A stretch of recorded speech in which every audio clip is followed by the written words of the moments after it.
In June 2014, the Broaduses bought one of the grandest homes in Westfield, New Jersey. It was supposed to be the start of a new life in their dream home. Suddenly, they started receiving creepy, threatening letters. The letters were anonymously sent by someone who called himself the Watcher.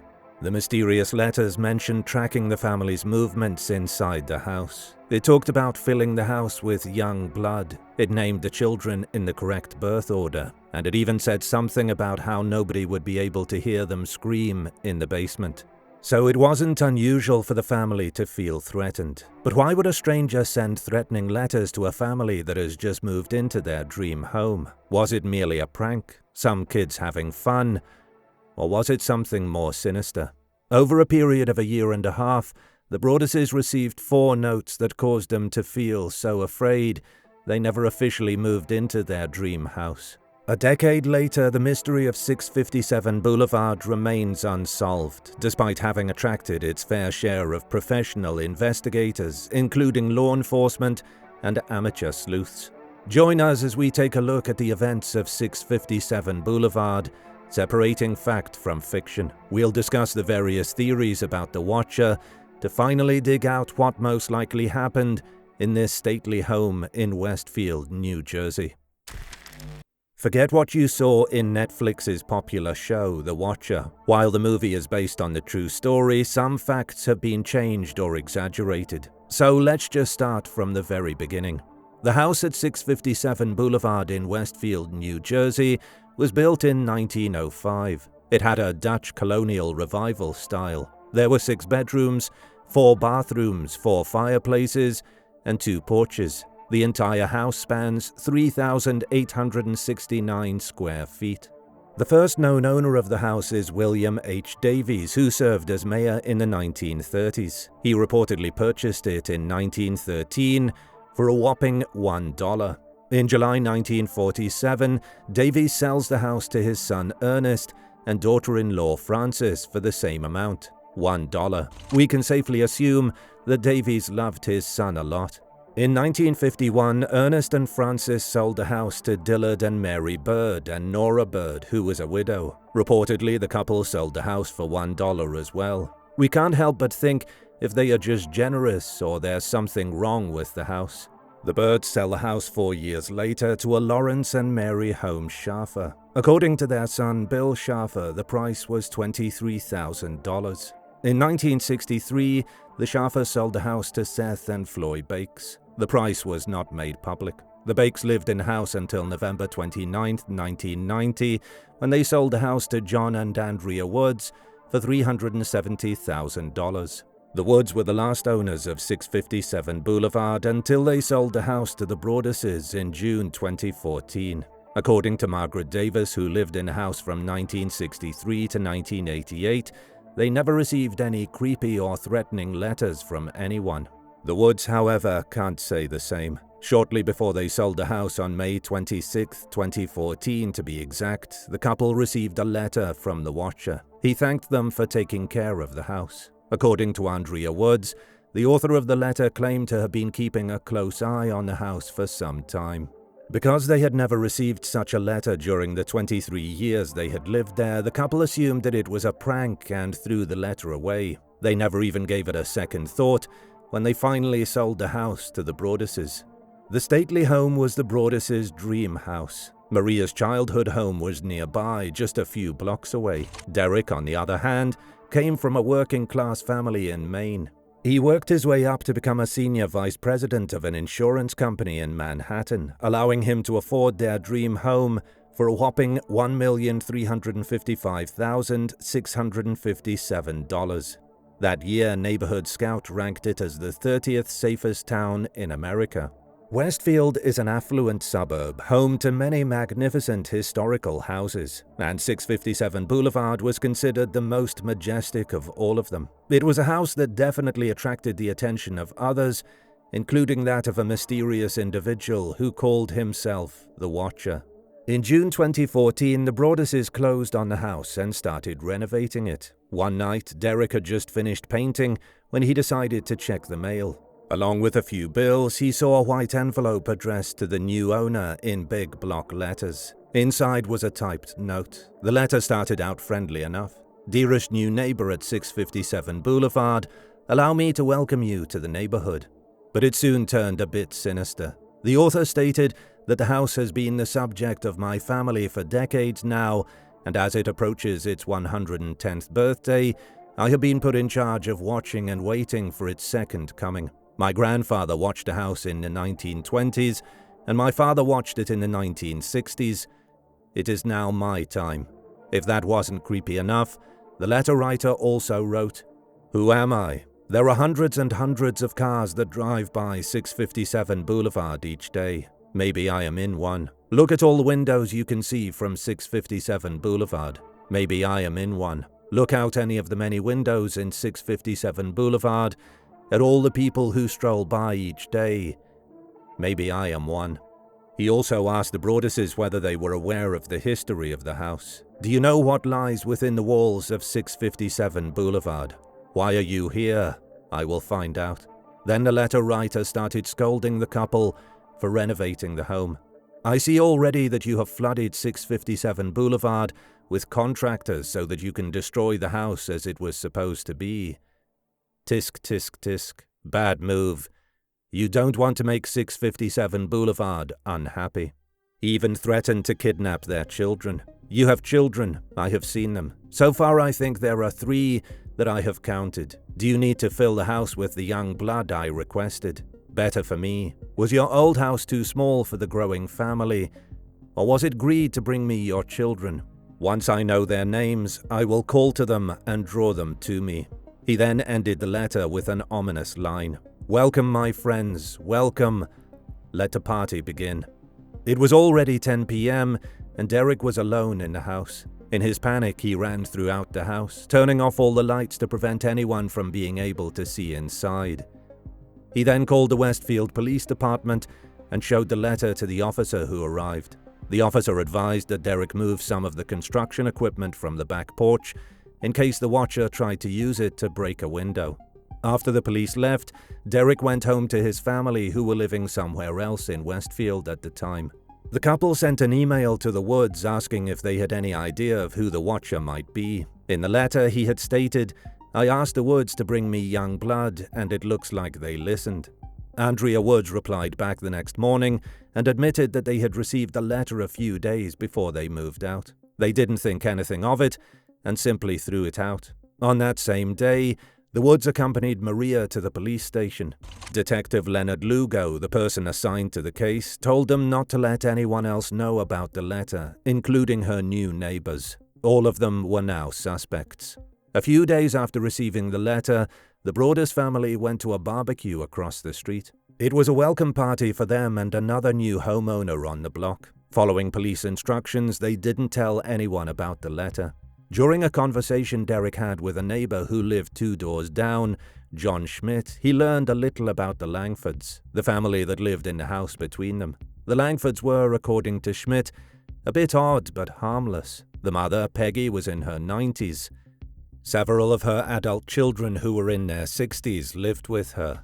One of the younger ones, Michael, was described as kind of a Boo Radley character. Derek thought that the Langfords, especially Michael, fit the watcher's profile. They had lived in the house since the 1960s. The family patriarch, Richard, had only died 12 years earlier. According to the letters, the watcher had only been on the job for the better part of 2 decades.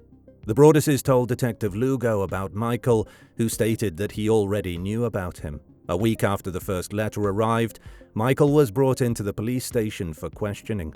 Michael denied knowing anything about the letters, though. Despite matching the narrative provided in the letters, there wasn't any hard evidence, so the department couldn't do much to help the Broaduses.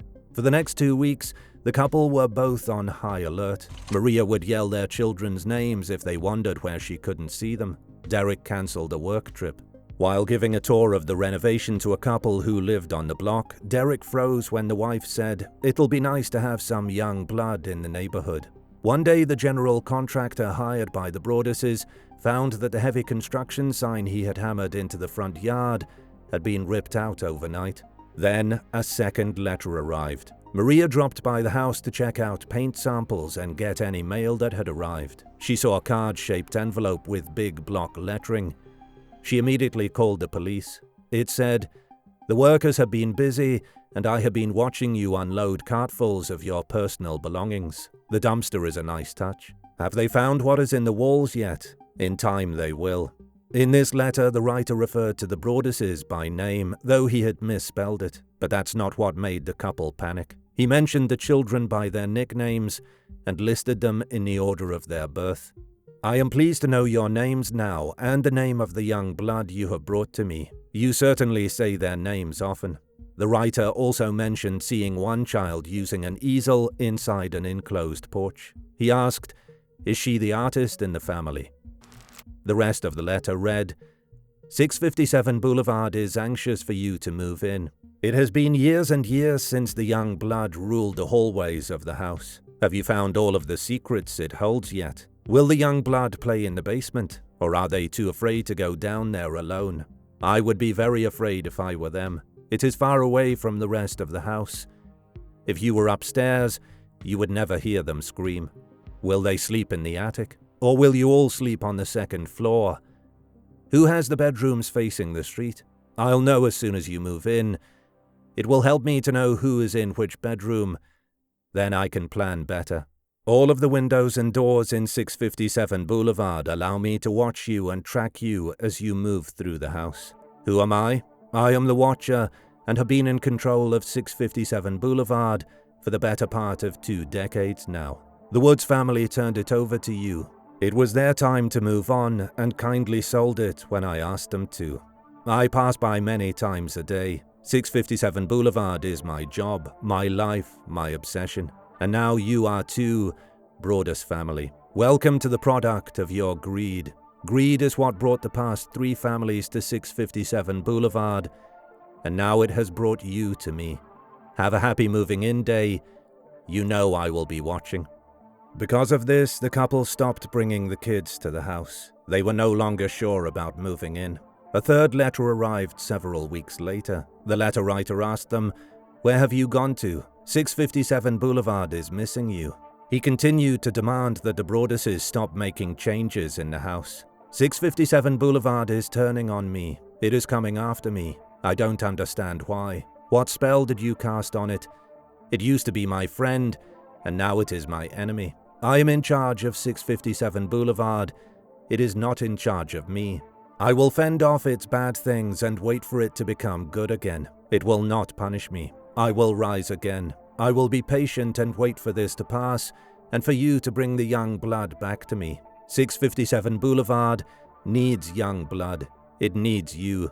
Come back. Let the young blood play again like I once did. Let the young blood sleep in 657 Boulevard. Stop changing it and let it alone. Since the police couldn't do anything, Derek decided to do his own investigation. He set up webcams around the house. He spent nights crouched in the dark, waiting to see if there would be anyone watching the house. He made maps of the houses that surrounded 657 Boulevard, which showed when each of the neighbors had moved in. According to his data, only the Langfords had been there since the 60s. The map also showed possible sight lines for the easel and a circle indicating how far someone would be standing to be able to hear Maria yelling the kids' names. Based on Derek's investigation, only a few homes fit the criteria. Aside from his own investigation, Derek also hired experts such as a private investigator who performed background checks on the Langfords and staked out the neighborhood. He found that there were 2 child sex offenders living within a few blocks from 657 Boulevard. The house painter hired by the Broaduses, Bill Woodward, mentioned that the couple who lived behind the house kept a pair of lawn chairs strangely close to the property. One day he noticed an older guy sitting on one of the chairs, facing 657 Boulevard instead of his own home.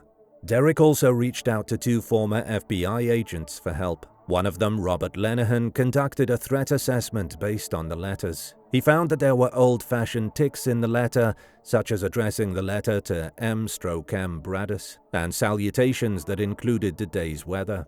This indicated an older person. In addition, there was a lack of profanity in spite of the level of anger in the notes, which suggested that he might be a less macho writer. There was a literary flair in the style of writing, which might mean he or she was a voracious reader.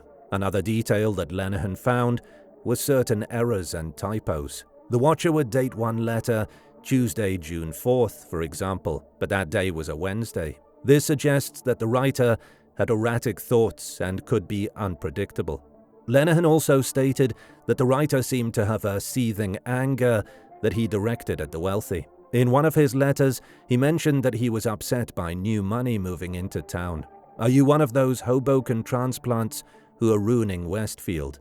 The letter writer also commented on their recent renovations. "The house is crying from all the pain it is going through. You have changed it and made it so fancy. You are stealing its history. It cries for the past and what it used to be in the time when I roamed its halls. The 1960s were a good time for 657 Boulevard, when I ran from room to room, imagining the life with the rich occupants there. The house was full of life and young blood. Then it got old, and so did my father. But he kept watching until the day he died, and now I watch and wait for the day when the young blood will be mine again."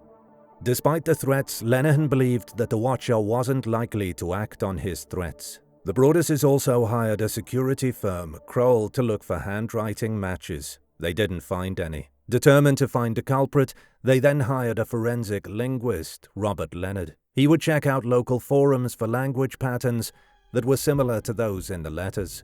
Unfortunately, despite expending a lot of effort investigating the identity of the Watcher, the Broaduses were still left without a clue. There was no digital trail. The letters had no fingerprints, and they couldn't place any of their suspects at the scene of the crime. Less than a year after they bought the house, the Broaduses decided to sell 657 Boulevard. They listed it at $1.495 million, which included the cost of the renovation work. Unfortunately, many prospective buyers were scared off by the letters, forcing the Broaduses to lower the price to $1.395 million. After a few months, they lowered the price again to $1.25 million. In 2015, the Broaduses filed a civil lawsuit against the Woods for not disclosing information about the letter. They claimed that the Woods were so desperate to sell the $1 million home, they willfully failed to disclose this disturbing letter. The case was dismissed by a Superior Court judge in 2017 because there was no evidence that the Woods had deliberately hid anything. The Woods also filed a counterclaim, alleging that the Broaduses were smearing their reputation in the media. The judge also dismissed this.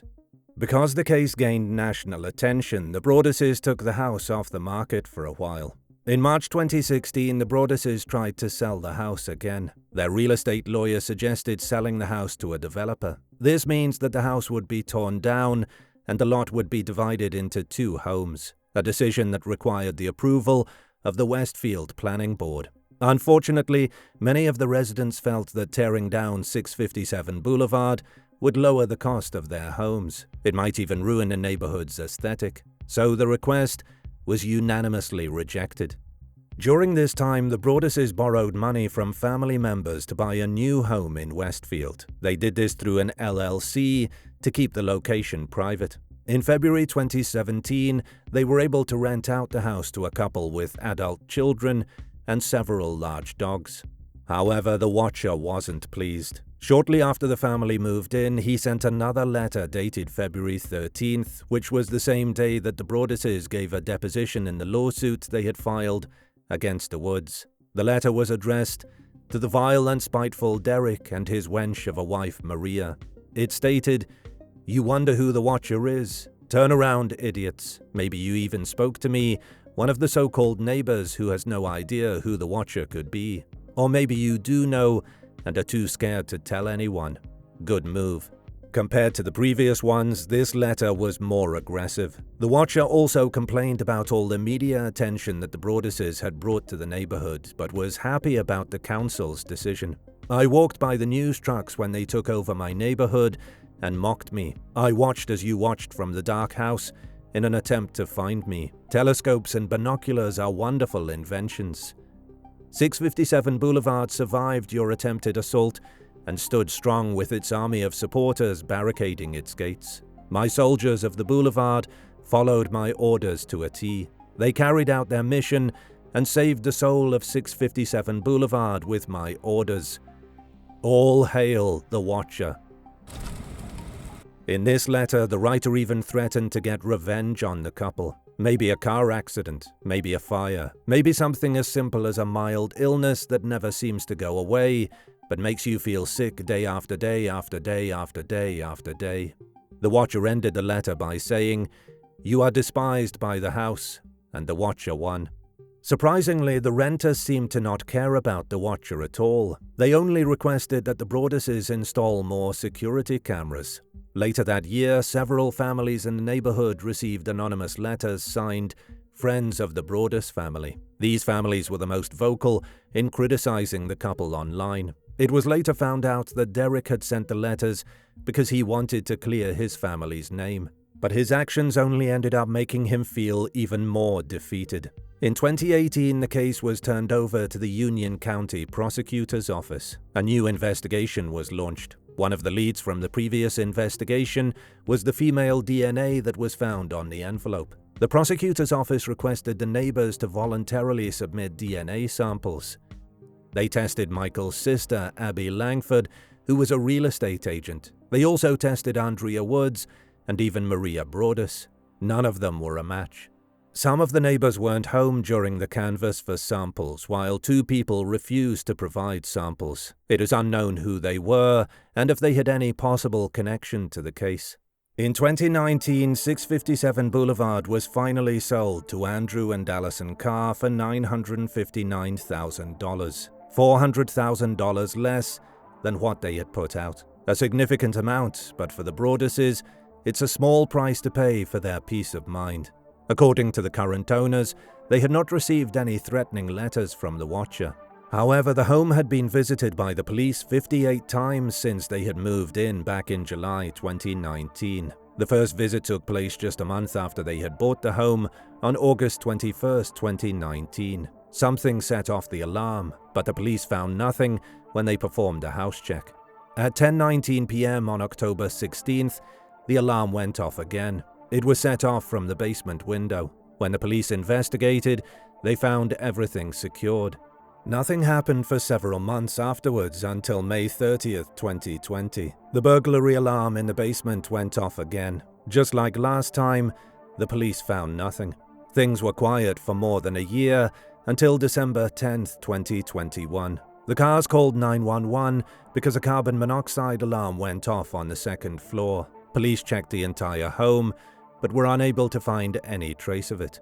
On January 27, 2022, the Carrs made a medical call at around 5 a.m. EMS arrived on scene, but it was unclear what happened inside the home to warrant the call. Several months passed without incident. Then the Netflix series was released. Most of the recent police visits were made due to people lurking around the house because they were curious about the story. Perhaps by then, the Watcher was no longer watching. It's hard to believe that the letters were merely a prank, especially with the amount of detail that was written in them. They had to be written by someone who was truly invested in achieving a specific outcome, not just someone out to have some laughs. Noting down the different activities in the house as well as the names and movements of the different family members required a lot of time and patience.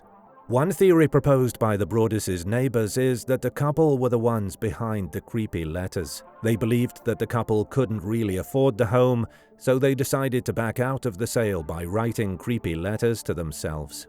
Either that or Derek was cooking up some kind of insurance fraud. After all, nothing like this had happened before. However, many seem to have forgotten about a horrific crime that occurred in this cozy, affluent suburb. In 1970, a man named John List murdered his mother, his wife, and his 3 children in their home in Westfield. As peaceful and beautiful as Westfield is, it's not Mayberry. Some believed that the Broaduses created the hoax in order to get a movie deal. According to The Cut, the Broaduses did sell the rights to their story to Netflix, but the amount of money they received wasn't able to cover the losses. Moreover, they wanted nothing to do with the series. In fact, They even made 2 requests. One was that the show cannot use their name. The other was that the on-screen family should look as little like theirs as possible. The Broaduses have not seen the show and don't plan to anytime in the future. That's not all. Reportedly, the Broaduses had previously turned down other offers and even sent Lifetime a cease and desist letter after they released a movie called The Watcher in 2016, which was inspired by their experience. So we think we can cross this theory off the list.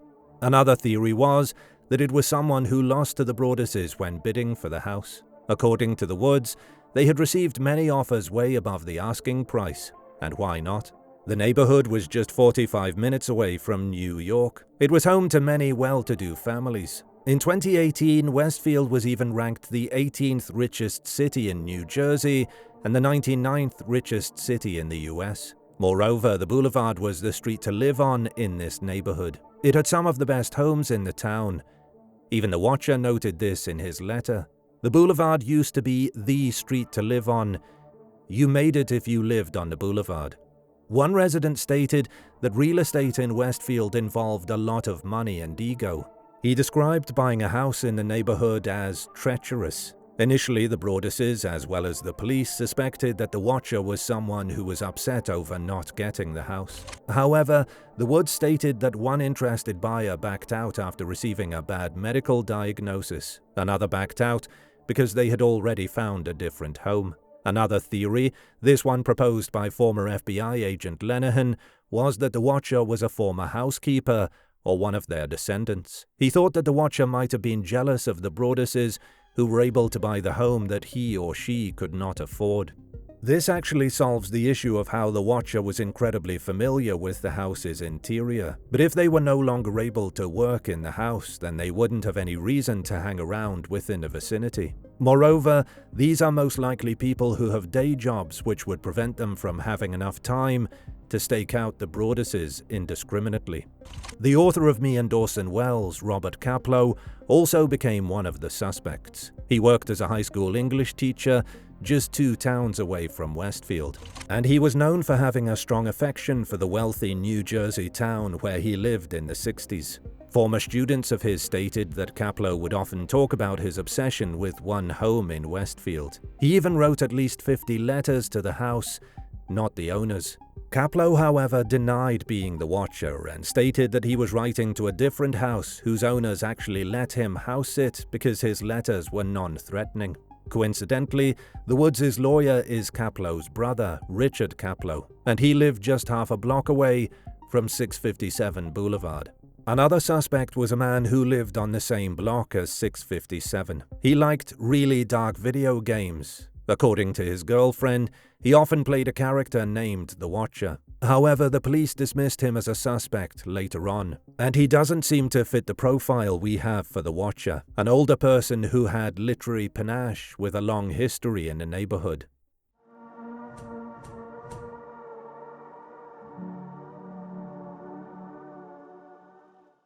So, who was the Watcher? Based on our investigation, here's our theory of what most likely happened. The Watcher can't have been a stalker who visited the neighborhood from time to time. A stranger would have been noticed by the neighbors, especially by the private investigator who staked out the neighborhood trying to catch him. So he or she had to have been a neighbor, because only someone local would have known that the house had been sold, because the Woods never bothered to put a for sale sign, and the contractor started working on the house just a few days after it was sold. Only a local would be able to know the details of the home renovations, something that was not visible just by looking at the home's exterior. In addition, only a neighbor would have been able to see the child painting in the back porch. The easel could not be seen from the street due to surrounding vegetation, unless that person was standing behind the house or right next door. Someone close enough who would be able to hear Maria yell her kids' names and watch them unload carfuls of their belongings.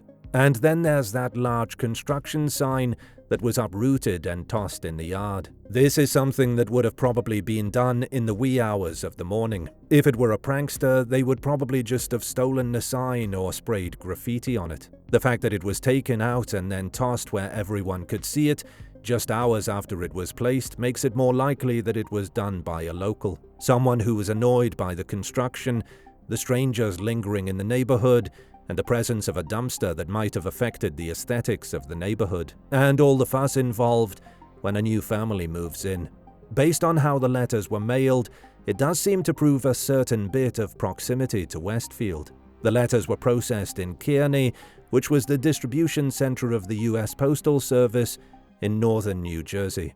The postmark on the first letter was June 4th. It was sent before the sale was made public, just one day after the contractors arrived. Most of the neighbors didn't notice any commotion during the renovation because most of it was done on the interior of the house. So how did the watcher know about it unless he was living nearby? The only person who possibly fits this bill is Michael Langford. As mentioned earlier, the watcher is an older person in their 50s or 60s who most likely lived near 657 Boulevard. Michael fit the age and lived right next door. He was described as a recluse, a bit odd, though harmless. He may or may not have been a well-read person. Since he lived in an affluent suburb, we can say that it's possible. According to Detective Baron Chambliss of the Westfield Police Department, Michael had been diagnosed with schizophrenia when he was young. He had spooked some of his neighbors when they found him walking through their backyards or peeking into the windows of homes that were being renovated. The content of the letters could have been due to his illness. We don't know for sure, but it is definitely a possibility. What about the DNA then? The DNA was from the person who licked the envelope. While the probability of this being the author of the letter, that isn't always the case. The watcher could have asked someone else to close the envelope for him. Or it could be that the watcher is actually not one person, but two or more. Maybe it was Peggy, Michael's mother.